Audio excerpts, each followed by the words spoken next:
Ali, eles capturavam e distribuíam escravos para outros locais, como as Ilhas Canárias e São Tomé e Príncipe.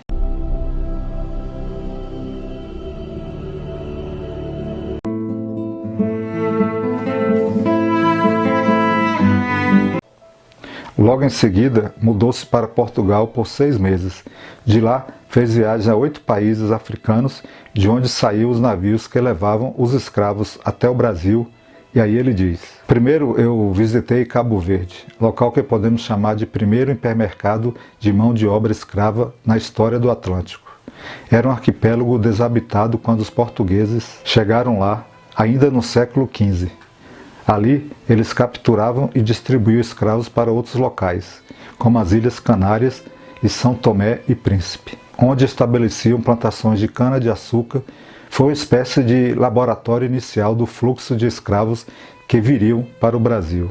E aí seguiram-se viagens a Angola e Congo, de onde vieram 70% dos escravos trazidos ao Brasil, e ao Golfo de Benim e Moçambique, último território fornecedor de mão de obra cativa. Também, diz Florentino, percorri o Brasil, fui a locais como a Serra da Barriga, onde morreu o Zumbi dos Palmares, e o Cais de Valongo, na zona portuária do Rio, maior porto negreiro do começo do século XIX. Nesse primeiro volume, o escritor aborda desde o primeiro leilão de negros cativos em agosto de 1444, ainda antes do descobrimento, até a morte de Zumbi dos Palmares em 1695. A descrição dos movimentos iniciais daquilo que, mais tarde, seria conhecido como tráfico negreiro é um dos pontos que mais chama atenção no texto. Muito por conta da brutalidade a qual os negros escravizados eram submetidos, ainda no processo de transporte entre a África e o Brasil.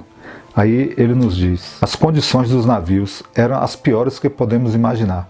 Pelo menos 1,8 milhão de pessoas morreram só na travessia do Atlântico. Se dividirmos a quantidade de mortes no transporte pelo número de dias de escravidão vigentes naquele período, chegaremos a um resultado assustador. Pelo menos 14 escravos morriam por dia. Todos eram arremessados ao mar. É uma situação tão terrível que relatos da época dão conta que isso mudou o comportamento dos tubarões. Cardumes passaram a seguir os navios negreiros à espera de alimento fácil, ou seja, a dor e o sofrimento provocados pela escravidão começavam bem antes da chegada ao Brasil. O Brasil, pessoal, foi o maior território escravagista do continente americano.